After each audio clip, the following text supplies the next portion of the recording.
Welcome to PrepsNet Coach Speak with Corner Yellow Jackets head basketball coach Nathan Sanders. Here's your host, Aubrey Johnson. Welcome in, Coach. Thanks for having me. All right, so we didn't get to meet last week, so we got a little more to cover. Yes, sir. Back on January 9th, you traveled to Hayden, I almost said Hueytown, and lost to them 53-42, kind of a tough loss. Tell us about it. Tough environment. They had I'm sure. Gym was packed, our fans and their fans, great showing from both. Right.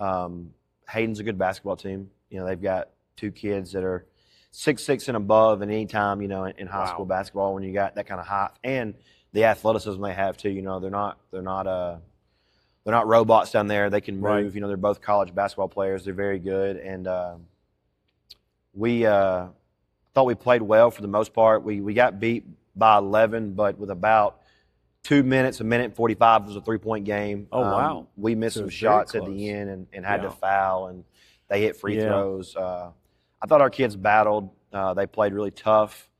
Just credit to Hayden. They made some tough shots. They made some big shots, and that was really the tipping point of the game where we missed a bunch of open shots, and they hit theirs. So Okay. All right. So then on the 13th, you had another rare loss, this one to Springville, 65-56. What happened in that one?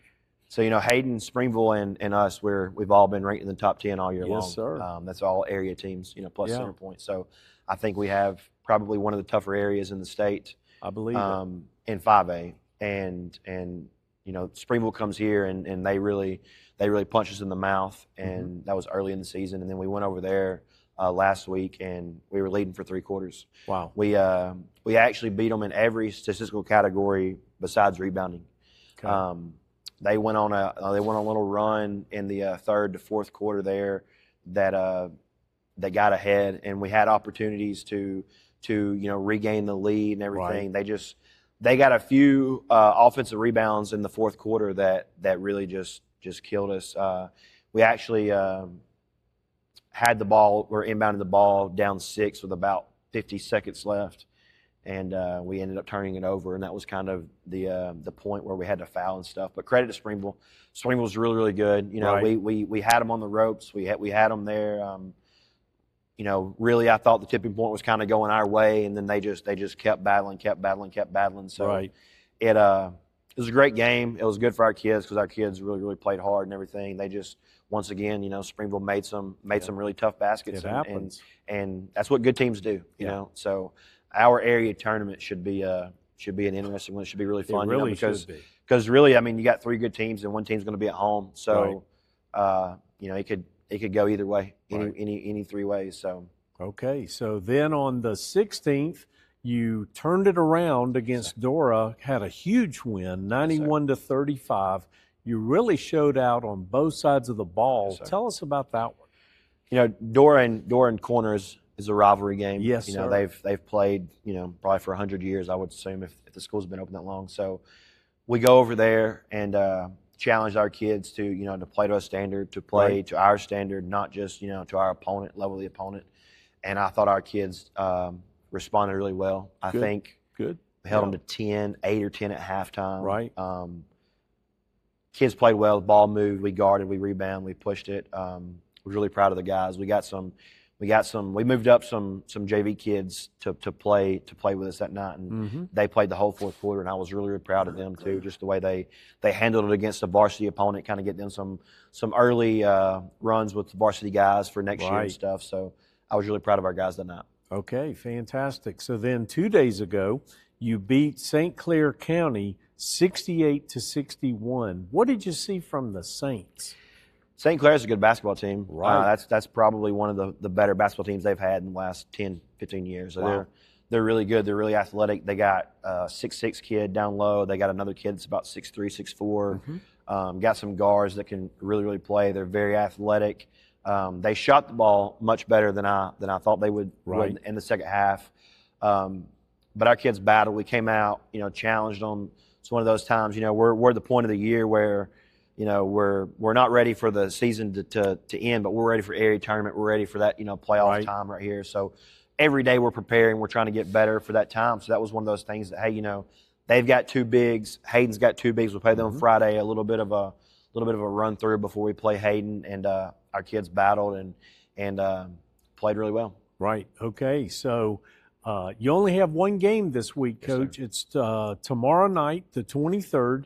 You play Hayden again. This time it's here, Yes, though, sir. right? Yes, sir. So how do you feel like things will be different this time? Hopefully, we shoot the ball a lot better at home than we did on the road. If we shot the ball at a fraction of what we normally do, it's a different game there. Right. And once again, that's a credit to their environment, a credit to their students that came out, to their fans that came out. Probably affected us in a little way that is not going to here. I expect the roles to be reversed a little bit. We'll have a good crowd here. Right. We'll have fans behind us a little bit. So, home gym, home court, where we shoot all the time. So hopefully our kids shoot the ball really, really well. I think everything's going to stay the same. It's going to be, who can make shots when we need to, who can defend, who can rebound, who can take care of the basketball. Those are our 3 things. If we can defend, rebound, take care of the basketball, I like our chances. Okay, very good. So as you stand today, you have 20 wins to 4 losses. Incredible season. Yes, you got to be happy with it. Yes, sir. You only have, though, 6 regular season games left. How would you like to finish out, Coach? The biggest one is Friday night. That's the biggest one. Then after that, that's our final area game for the year to the playoffs. So, Friday night is definitely our toughest game left that we have. Right. And then after that, we've got quality opponents coming here. It's guys we've already played, but just to play to our standard, not to take a dip down and take a night off because we feel like we don't area play. So as long as we keep playing to the level that we require to play at, we're gonna be okay. Okay, fantastic. Talking about the team, is there a player that has come along this year and sort of been a surprise to you as to how they have played? Yes, sir. There's probably 2 of them. They're both sophomores. Well, mention both of them. Yes, sir. Charlie Hill is one sophomore. He starts for us. He's been a guy this year that has been a steady rock for us as a sophomore. Nice. Has made some timely shots in timely games. Against Hartselle, when we beat Hartselle, I think he has 11 in the 4th quarter. Played really well. Against Hayden, he played really well. Hayden actually put their best defender on him, so that kind of tells you the respect level that he gets a little bit. Different places we go and play different coaches before and after the game, they always say, "Coach, where'd number 5 come from? Where's he been?" And I'm like, "Well, he's a sophomore. He was on the freshman team last year. He's just a kid that loves basketball, that puts a lot of time in it, really skilled. Really glad I have him for 2 more years after this year. He's gonna be a really good player for us. And then another sophomore, Brett Shallion. He has been a kid that is a long, lanky, athletic kid that comes off the bench for us. He's been our 6th man. Okay. Always brings the intensity and effort on defense. I can, when we're a little stagnant defensively and stuff, I can always throw him in there, and he's going to get some deflections. He's going to get some steals. He's going to get some run-out layups and stuff because of his energy. Surprised me the most is he's played really, really well offensively this year. Good. He's great at getting downhill and attacking the rim. He shot the ball a little better than I thought he could. That sophomore group is a group that I'm really, really excited about. Last year as freshmen, we beat a lot of people. We lost to Hewitt Trussville by 3 in a championship game. Right. Vestavia beat us by 6 at their place last year. That group. So we beat Coleman by 35 with them. So it's a group that I'm really excited about. But those 2 guys have played varsity this year and really played above their age this year. Above their maturity and stuff. So it's great looking to the future. Good deal. So, Coach, that's our show. We appreciate your time. Yes, sir. And as always, we appreciate yours. Join us again in another week for another corner edition of Coach Speak.